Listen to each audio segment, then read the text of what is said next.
Good morning दोस्तों, स्वागत है आपका 21 सितंबर 2023 आपकी अपनी फूल पत्ती वाली क्लास में, जिसमें चर्चा करेंगे रोज की तरह करंट अफेयर से जुड़े 10 महत्वपूर्ण सवाल जो आपकी प्रतियोगी परीक्षाओं के लिए काफी महत्वपूर्ण होने वाले हैं। दोस्तों, यदि आपने हमारे पिछले करंट अफेयर की वीडियोज नहीं देखे हैं तो वो भी आप जरूर से देखें, जिसका लिंक इस वीडियो के नीचे कमेंट सेक्शन में मिल जाएगा। वीडियो के लास्ट में जो कल के 10 क्वेश्चन हैं हम उनका भी रिविजन करने वाले हैं, इसलिए आप वीडियो को लास्ट तक जरूर देखें। वीडियो काफी इंपॉर्टेंट होने वाला है। दोस्तों, यदि आप चैनल पर नए हैं तो प्लीज चैनल को सब्सक्राइब करें। यदि आपको वीडियो पसंद आता है तो प्लीज वीडियो को लाइक भी करें और इस वीडियो को ज्यादा से ज्यादा अपने दोस्तों के साथ में शेयर करें। तो बिना किसी देरी के स्टार्ट करते हैं आज का पहला क्वेश्चन। पहला क्वेश्चन है, हाल ही में पहला आसियान संयुक्त सैन्य अभ्यास ASEX-01N कहां प्रारंभ हुआ है? तो हाल ही में आसियान का पहला संयुक्त सैन्य अभ्यास ASEX-01N है, जो इंडोनेशिया का जो दक्षिणी नाटू सागर है यहां पर इसे प्रारंभ किया गया है और इसमें आसियान के जो 11 सदस्य देश है इनके द्वारा इसमें भाग लिया गया है। यदि आसियान के बारे में बात करें तो आसियान है, इसकी फुल फॉर्म है जो association of south east Asian nation, इसकी फुल फॉर्म है। इसकी स्थापना 1967 में होती है। इसका हेडक्वार्टर है जो जकार्ता की राजधानी, इंडोनेशिया की राजधानी जकार्ता में इसका हेडक्वार्टर है। और इसमें सदस्य देश के बारे में बात करें तो 11 इसमें सदस्य देश है और हाल ही में जो 11वां सदस्य देश है ये तिमोर लेस्ते बनता है। और हाल ही में जो इंडोनेशिया की राजधानी जकार्ता है इसमें 3 महत्वपूर्ण शिखर सम्मेलनों का आयोजन हुआ है, जिसमें 43वां जो आसियान शिखर सम्मेलन है इसका आयोजन जकार्ता इंडोनेशिया में होता है। ईस्ट एशिया समिट और 20वां जो भारत आसियान समिट है इसका आयोजन भी जकार्ता में होता है। तो ये आपको ध्यान रखना है। कुछ ललन टॉप बातें और ध्यान रखेंगे। इसमें कुछ महत्वपूर्ण युद्ध अभ्यास है, इनके बारे में चर्चा करेंगे। ऑपरेशन सजग के बारे में बात करें तो ऑपरेशन सजग है यह हाल ही में भारतीय तटरक्षक बल के द्वारा चलाया गया था। यदि भारतीय तटरक्षक बल के महानिदेशक के बारे में बात करें तो राकेश पॉल इसके महानिदेशक है, जिसे हाल ही में वीरेंद्र सिंह पठानिया के स्थान पर इसे नया महानिदेशक बनाया गया था। वरुण, शक्ति, गरुड़ और फ्रेंजक्स अभ्यास है, ये भारत और फ्रांस के मध्य में आयोजित होते हैं। साइक्लोन अभ्यास है, इसका आयोजन पहली बार हुआ है और ये जो अभ्यास है भारत और मिस्र के मध्य में आयोजित होता है। नॉर्डिक एलिफेंट अभ्यास है, ये भारत और मंगोलिया के मध्य में आयोजित होता है। तो ये आपको ध्यान रखना है। यदि इसके अलावा बात करें तो एक्वेरिन और एकता अभ्यास है, ये भारत और मालदीव के मध्य में आयोजित होता है। काजिंद जो अभ्यास है ये भारत और कजाकिस्तान के मध्य में आयोजित होता है। मालाबार अभ्यास के बारे में बात करें तो मालाबार जो अभ्यास है वो क्वेड सदस्य देशों के मध्य में आयोजित होता है और पहली बार इसको जो होस्ट किया गया है ये ऑस्ट्रेलिया के द्वारा इसको होस्ट किया गया है। यदि क्वेड सदस्य देश के बारे में बात करें तो क्वेड सदस्य देशों में भारत, जापान, ऑस्ट्रेलिया और यूएसए देश शामिल है। अल मोहद अल हिंदी अभ्यास के बारे में बात करें तो यह अभ्यास है जो भारत और सऊदी अरब के मध्य में आयोजित होता है। तो यह भी आपको ध्यान रखना है। दोस्तों, आगे बढ़ने से पहले मैं आपको बता दूं, इन सभी 10 क्वेश्चंस की जो पीडीएफ है वो हमारे टेलीग्राम चैनल जीएनएस स्टॉक पर मिल जाएगी, जिसका लिंक इस वीडियो के नीचे कमेंट सेक्शन में दिया हुआ है। यहां जाकर आप ये पीडीएफ डाउनलोड कर सकते हो। दोस्तों, यदि आपको वीडियो पसंद आ रहा है तो प्लीज वीडियो को लाइक करें और यदि आपने अभी तक हमारे चैनल को सब्सक्राइब नहीं किया है तो प्लीज चैनल को सब्सक्राइब भी करें और इस वीडियो को ज्यादा से ज्यादा अपने दोस्तों के साथ में शेयर करें। आगे बढ़ते हैं। नेक्स्ट क्वेश्चन है, सर्वाधिक समय तक अंतरिक्ष केंद्र में रहने वाले पहले अरब अंतरिक्ष यात्री कौन बने हैं? तो हाल ही में जो यूएई का अंतरिक्ष यात्री सुल्तान अल नियादी है, ये अंतरिक्ष स्टेशन में 186 दिन बिताकर आए हैं। तो ये अरब अंतरिक्ष यात्री पहले अरब अंतरिक्षयात्री बने हैं जो कि अंतरिक्ष केंद्र में सर्वाधिक समय तक रहने वाले हैं। तो ये आपको ध्यान रखना है। इसका नाम है जो सुल्तान अल नियादी है और ये यूएई के एक अंतरिक्ष यात्री है। इसे फाल्कन 9 रॉकेट से भेजा गया था। तो ये भी आपको ध्यान रखना है और ये 186 दिन है जो अंतरिक्ष में बिताकर आए हैं। कुछ ललन टॉप बातें और ध्यान रखेंगे।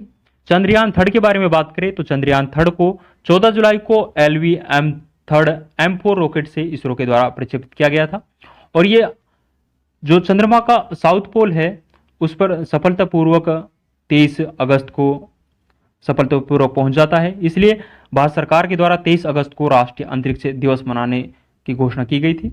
आदित्य L1 मिशन के बारे में बात करें तो आदित्य L1 मिशन है, इसे PSLV C57 से इसे लॉन्च किया गया था। DSSAR उपग्रह है जो सिंगापुर का उपग्रह है और हाल ही में इसे PSLV C56 से लॉन्च किया गया था। NVS-01 के बारे में बात करें तो ये नेविगेशन की जो सेकंड पीढ़ी का पहला उपग्रह है और इसे GSLV F12 से लॉन्च किया गया था, तो ये आपको ध्यान रखना है। नेक्स्ट है, हाल ही में G77 और चीन का शिखर सम्मेलन का आयोजन कहाँ हुआ है? तो हाल ही में क्यूबा की राजधानी हवाना में जो G77 और चीन का शिखर सम्मेलन है, इसका आयोजन हुआ है।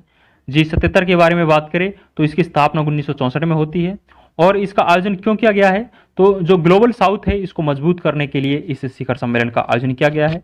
ग्लोबल जो साउथ है इसमें विकासशील देश शामिल है, तो विकासशील देशों का जो समूह है इसे ग्लोबल साउथ के नाम से जाना जाता है। इसमें अफ्रीका, एशिया और जो उत्तरी अमेरिका और दक्षिण अमेरिका महाद्वीप है इसके देश शामिल है, तो ये आपको ध्यान रखना है। जो G77 है इसमें विश्व की लगभग 80% जो आबादी है वो शामिल है। कुछ ललन टॉप बातें और ध्यान रखेंगे। G7 शिखर सम्मेलन है, इसका हाल ही में आयोजन है जो जापान के हिरोशिमा में हुआ है। और G7 के बारे में बात करें तो इसमें 7 देश शामिल है, जिसमें Germany, France, Japan, USA, Italy, Canada और इंग्लैंड शामिल है, तो ये आपको ध्यान रखना है। इसे आप ट्रिक के माध्यम से भी ध्यान रख सकते हो, गर्लफ्रेंड को जूस पिलाओ, इसकी ट्रिक हो जाएगी। G8 में शामिल देश के बारे में बात करें तो G8 में G7 के सदस्य देश और रूस देश को जब इसमें शामिल कर लिया जाता है तो ये G8 बन जाता है। G20 2023 की अध्यक्षता है जो कि 18वीं क्रम की बैठक हुई थी, तो इसकी अध्यक्षता है जो भारत के द्वारा की गई थी। भारत के द्वारा इसकी अध्यक्षता है जो one earth one family one future theme के साथ में इसकी अध्यक्षता की गई थी। और भारत में यदि भारत का शेरपा के बारे में बात करें तो अमिताभ कांत जी है जो इसमें भारत के शेरपा रहे हैं। और G20 2024 की अध्यक्षता है ये ब्राजील के द्वारा की जाएगी। G20 का नवीनतम सदस्य है जो अफ्रीकी संघ बना है, तो अफ्रीकी संघ है इसका जो हेडक्वार्टर है ये अदीस अबाबा में है और इसकी स्थापना है जो 1963 में अफ्रीकी संघ की स्थापना होती है, तो ये भी आपको ध्यान रखना है। नेक्स्ट है, हाल ही में कोविड-19 महामारी के बाद गांधी वॉक का आयोजन कहाँ हुआ है? तो हाल ही में कोविड-19 महामारी के बाद जो गांधी वॉक है इसका आयोजन दक्षिण अफ्रीका के जोहान्सबर्ग में हुआ है और हाल ही में इसका जो 35वां संस्करण है ये आयोजित हुआ है। ये जो गांधी वॉक है ये 6 किलोमीटर की पैदल यात्रा होती है और कोविड-19 के बाद में पहली बार इसका आयोजन हुआ है। यदि गांधी जी के बारे में कुछ महत्वपूर्ण बिंदु और देखेंगे, जैसे गांधी जी के बारे में बात करें तो गांधी जी है जो दक्षिण अफ्रीका से भारत है वापसी 9 जनवरी 1915 को आता है, इसलिए 9 जनवरी को प्रवासी भारतीय दिवस के रूप में सेलिब्रेट किया जाता है। महात्मा गांधी को महात्मा की उपाधि है ये गुरु रविंद्रनाथ टैगोर के द्वारा दी गई थी, तो ये आपको ध्यान रखना है। और जो महात्मा गांधी है इसके राजनीतिक गुरु थे वो गोपाल कृष्ण गोखले थे। गांधी जी के द्वारा कांग्रेस के एकमात्र अधिवेशन की अध्यक्षता की गई थी, वो कांग्रेस का जो बेलगांव अधिवेशन था जो 1924 में होता है, इसकी अध्यक्षता है जो महात्मा गांधी के द्वारा की गई थी। और महात्मा गांधी की जो फेमस बुक के बारे में बात करें तो इसकी 2 किताब आपको ध्यान रखनी है, जिसमें सत्य के साथ मेरे प्रयोग और हिंद स्वराज जो बुक है ये महात्मा गांधी की है, तो ये आपको ध्यान रखनी है। कुछ ललन टॉप बातें और ध्यान रखेंगे। ब्रिक्स 2023 का आयोजन है जो दक्षिण अफ्रीका के जोहान्सबर्ग में हुआ है। अंडर 19 महिला T20 वर्ल्ड कप का आयोजन है जो दक्षिण अफ्रीका में हुआ है, ये पहली बार इसका आयोजन हुआ है। तो जो अंडर 19 महिला T20 वर्ल्ड कप है इसका पहला संस्करण था ये, इसलिए काफी इंपॉर्टेंट है। इस पहले संस्करण का जो विजेता टीम है जो भारत रही है और भारत की इसमें जो कप्तान थी वो शेफाली वर्मा थी। उपविजेता है जो इसमें इंग्लैंड रहा था। दक्षिण अफ्रीका के जो घास के मैदान है इसे वेल्स के नाम से जाना जाता है। केप ऑफ गुड होप मतलब आशा अंतरिम द्वीप है, इसकी खोज है जो 1488 में बार्थोलोम्यो डियाज के द्वारा की गई थी, यह एक पुर्तगाली था। और ये जो केप ऑफ गुड होप है ये दक्षिण अफ्रीकी महाद्वीप के साउथ में स्थित है, तो ये भी आपको ध्यान रखना है। नेक्स्ट है, हाल ही में यूजीन डायमंड लीग फाइनल 2023 में पोल वोल्ट में 7वीं बार विश्व रिकॉर्ड बनाने वाले मोंडो डुप्लांटिस का संबंध किस देश से है? तो हाल ही में मोंडो डुप्लांटिस के द्वारा 7वीं बार विश्व रिकॉर्ड है जो पोल वोल्ट गेम में बनाया गया है। जो मोंडो डुप्लांटिस है ये स्वीडन देश के हैं, तो ये आपको ध्यान रखना है। और हाल ही में जो यूजीन डायमंड लीग 2023 हुआ है इसका आयोजन है जो USA में होता है। और भाला फेंक प्रतियोगिता में जो गोल्ड मेडल है इसमें जेकब के द्वारा जीता जाता है। जेकब है जो चेक गणराज्य के खिलाड़ी है। और इसमें रजत पदक है जो भारतीय खिलाड़ी नीरज चोपड़ा के द्वारा इसमें रजत पदक जीता जाता है, तो ये भी आपको ध्यान रखना है। कुछ ललन बातें और ध्यान रखेंगे। विश्व एथलेटिक्स चैंपियनशिप का हाल ही में आयोजन हुआ है। इसका आयोजन है जो हंगरी के राजधानी बुडापेस्ट में इसका आयोजन हुआ है, और इसमें गोल्ड मेडल है जो भारतीय भाला फेंक खिलाड़ी नीरज चोपड़ा के द्वारा इसमें गोल्ड मेडल जीता जाता है। विश्व शतरंज चैंपियनशिप का आयोजन है जो अजरबैजान की राजधानी बाकू में इसका आयोजन होता है, और इसमें रजत पदक है जो आर प्रज्ञानंद के द्वारा इसमें रजत पदक जीता जाता है, और गोल्ड मेडल है जो कार्लसन के द्वारा जीता जाता है। विश्व बैडमिंटन चैंपियनशिप का आयोजन है जो कोपेनहेगन डेनमार्क में होता है, और इसमें ब्रॉन्ज मेडल है जो भारतीय बैडमिंटन खिलाड़ी एच प्रणय के द्वारा इसमें ब्रॉन्ज मेडल जीता जाता है। बॉक्सिंग चैंपियनशिप के बारे में बात करें तो हाल ही में जो महिला बॉक्सिंग चैंपियनशिप हुई है तो इसका आयोजन तो भारत के अंदर हुआ है। तो जो महिला बॉक्सिंग चैंपियनशिप है इसका आयोजन भारत में हुआ है, और भारत के द्वारा इसमें 4 गोल्ड मेडल जीते जाते हैं। और इस महिला बॉक्सिंग चैंपियनशिप का जो ब्रांड एम्बेसडर था वो इसका ब्रांड एम्बेसडर फरहान अख्तर और एमसी मैरी कॉम है जो इसका ब्रांड एम्बेसडर था। और जो पुरुष बॉक्सिंग चैंपियनशिप है इसका आयोजन है जो ताशकंद में होता है, तो ये आपको ध्यान रखना है। नेक्स्ट है, हाल ही में भारतीय सेना में शामिल की गई डीआरडीओ द्वारा विकसित स्वयं निष्क्रिय एंटी टैंक माइन्स कौन सी है? तो हाल ही में डीआरडीओ द्वारा और कल्याणी ग्रुप के द्वारा स्वयं निष्क्रिय एंटी टैंक माइन्स है इसका विकास किया गया है। ये जो मिसाइल है इसका नाम विभव है। ये जो माइन्स है इसका नाम है जो विभव है। ये 120 दिन बाद अपने आप इनएक्टिव हो जाती है, और इसकी जो भंडारण अवधि है ये 10 साल इसकी भंडारण अवधि है, तो ये आपको ध्यान रखना है। कुछ ललंटो बातें और ध्यान रखेंगे। जलदोस्त है जो एक एयरबोट है जो कि खरपतवार को नष्ट करने के लिए बेंगलुरु से लॉन्च किया गया था।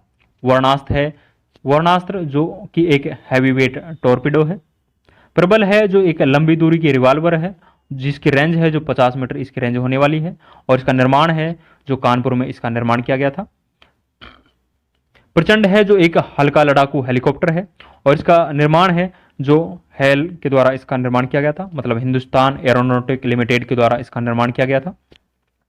लीसा के बारे में बात करें तो लीसा है ये एआई आधारित पहली क्षेत्रीय न्यूज एंकर है, और इसे ओडिशा सरकार के द्वारा लॉन्च किया गया था, तो ये भी आपको ध्यान रखना है। नेक्स्ट है, हाल ही में केंद्रीय शिक्षा मंत्री ने ग्रामीण युवाओं के कौशल विकास के लिए स्किल ऑन व्हील्स पहल किसकी सहायता से प्रारंभ की है? तो हाल ही में केंद्रीय शिक्षा मंत्री धर्मेंद्र प्रधान के द्वारा ग्रामीण युवाओं के कौशल विकास के लिए स्किल ऑन व्हील्स पहल है ये इंडसइंड बैंक और राष्ट्रीय कौशल विकास निगम की सहायता से प्रारंभ की है, तो ये आपको ध्यान रखना है। और इसमें टारगेट रखा गया है कि 5 साल में जो 60,000 युवाएं हैं इनको स्किल किया जाएगा, तो 60,000 युवाओं को इस पहल के अंतर्गत स्किल किया जाएगा, तो ये आपको ध्यान रखना है। कुछ ललंटो बातें और ध्यान रखेंगे। आरबीआई की स्थापना है जो यंग हिल्टन आयोग की सिफारिश से आरबीआई की स्थापना है जो 1 अप्रैल 1935 को अधिनियम 1934 के तहत आरबीआई की स्थापना होती है। आरबीआई का जो राष्ट्रीयकरण है ये 1 जनवरी 1949 को आरबीआई का राष्ट्रीयकरण होता है। आरबीआई के जो पहले गवर्नर थे वो ओसबोर्न थे। और यदि पहले भारतीय गवर्नर के बारे में बात करें तो जो पहला भारतीय गवर्नर है उसका नाम आप कमेंट सेक्शन में जरूर बताएं। और वर्तमान में जो आरबीआई के गवर्नर है वो शक्तिकांत दास जी है।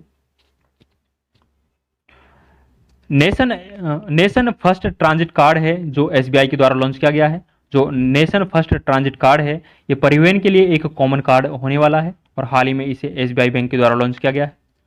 इलेक्ट्रॉनिक बैंक गारंटी जारी करने वाला पहला बैंक है जो एचडीएफसी है।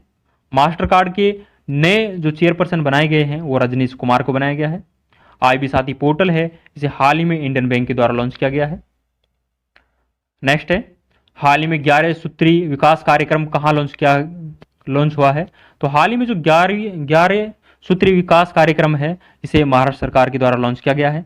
महाराष्ट्र के जो मुख्यमंत्री है ये एकनाथ शिंदे जी है, और राज्य में इस 11 सूत्री विकास कार्यक्रम के तहत 11 योजनाएं हैं जो प्रारंभ की गई है।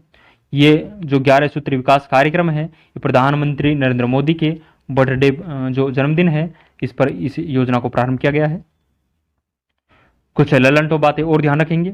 विश्वकर्मा योजना है इसे 17 सितंबर को पारंपरिक शिल्पकार और कामगारों के लिए प्रारंभ किया गया था।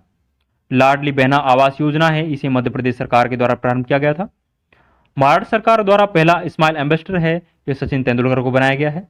और महाराष्ट्र सरकार के द्वारा जो पहला उद्योग रत्न अवार्ड है ये रतन टाटा को प्रदान किया गया है, तो ये भी आपको ध्यान रखना है। नेक्स्ट है, हाल ही में कृषि त्योहार नुआखाई का आयोजन कहाँ हुआ है? तो हाल ही में कृषि त्योहार नुआखाई का आयोजन है जो ओडिशा में हुआ है, और चावल की जो नई किस्म है उसे नवन्ना के नाम से जाना जाता है, तो ये भी आपको ध्यान रखना है। कुछ महत्वपूर्ण फेस्टिवल और ध्यान रखेंगे। सरहुल फेस्टिवल है, इसे झारखंड में सेलिब्रेट किया जाता है। खारची महोत्सव है, इसे त्रिपुरा में सेलिब्रेट किया जाता है। धानु जात्रा जो पर्व है इसे ओडिशा में सेलिब्रेट किया जाता है। लोसर महोत्सव लद्दाख में मनाया जाता है। लोसांग महोत्सव है, इसे सिक्किम में मनाया जाता है। चेरी ब्लॉसम फेस्टिवल है, इसे शिलोंग में मनाया जाता है, तो ये आपको ध्यान रखना है। आज का अंतिम क्वेश्चन देखेंगे, हाल ही में कुर्मी समुदाय ने रेल रोको आंदोलन कहाँ प्रारंभ किया है? तो हाल ही में जो कुर्मी समुदाय है इसके द्वारा रेल रोको आंदोलन है ये झारखंड में प्रारंभ किया है। इनकी मांग है कि इन्हें एसटी में शामिल किया जाए, इसीलिए इनके द्वारा रेल रोको आंदोलन है ये प्रारंभ किया गया है। कुछ ललनटो बातें और ध्यान रखेंगे। नेशनल कमीशन फॉर शेड्यूल जो कास्ट है इसका उल्लेख है जो आर्टिकल 338 में है, और जो इस आयोग का हेड है वो विजय सांपला है। यदि national commission for schedule tribe के बारे में बात करें तो इसका उल्लेख है जो आर्टिकल 338A में है। वर्तमान में जो ट्राइबल मिनिस्टर है वो अर्जुन मुंडा है। और 104वें संविधान संशोधन के बारे में बात करें तो 104वें संविधान संशोधन के तहत जो आंग्ल भारतीय है इसका आरक्षण को खत्म कर दिया गया था, और जो SC ST का आरक्षण है इसे 10 साल के लिए एक्सटेंड कर दिया गया था, तो ये भी आपको ध्यान रखना है।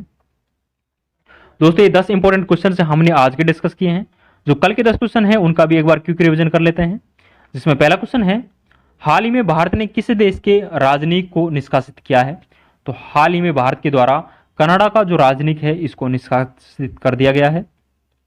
नेक्स्ट क्वेश्चन है, हाल ही में नए संसद भवन में प्रस्तुत महिला आरक्षण विधेयक नारी शक्ति वंदन अधिनियम के तहत महिलाओं के लिए कितने प्रतिशत आरक्षण का प्रावधान किया गया है?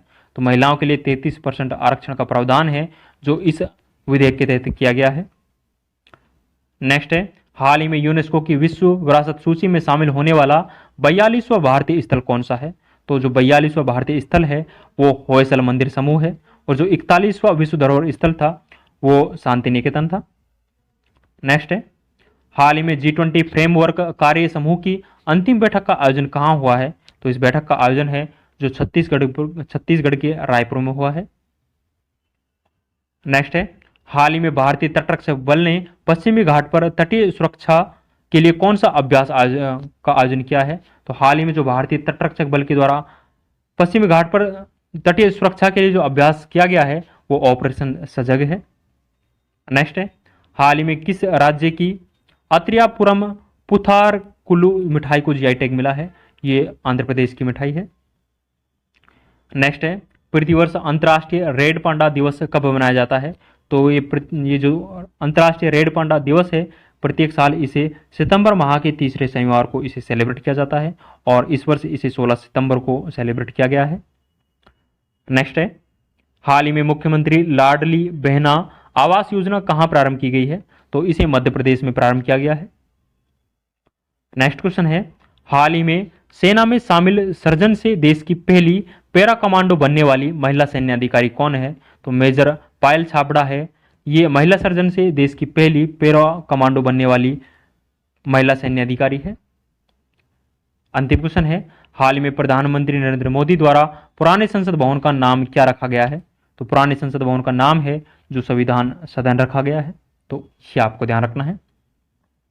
दोस्तों ये आज के और कल के 10 इंपॉर्टेंट क्वेश्चन से हमने डिस्कस किए हैं जो कि आपकी परीक्षाओं की दृष्टि से काफी इंपॉर्टेंट है।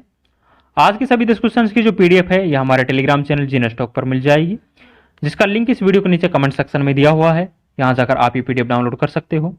दोस्तों यदि आपको वीडियो पसंद आ रहा है तो प्लीज़ वीडियो को लाइक करें, और यदि आपने अभी तक हमारे चैनल को सब्सक्राइब नहीं किया है तो प्लीज़ चैनल को सब्सक्राइब भी करें, और इस वीडियो को ज़्यादा से ज़्यादा अपने दोस्तों के साथ में शेयर करें। आज के लिए बस इतना ही, मिलते हैं नेक्स्ट वीडियो में। थैंक यू, जय हिंद।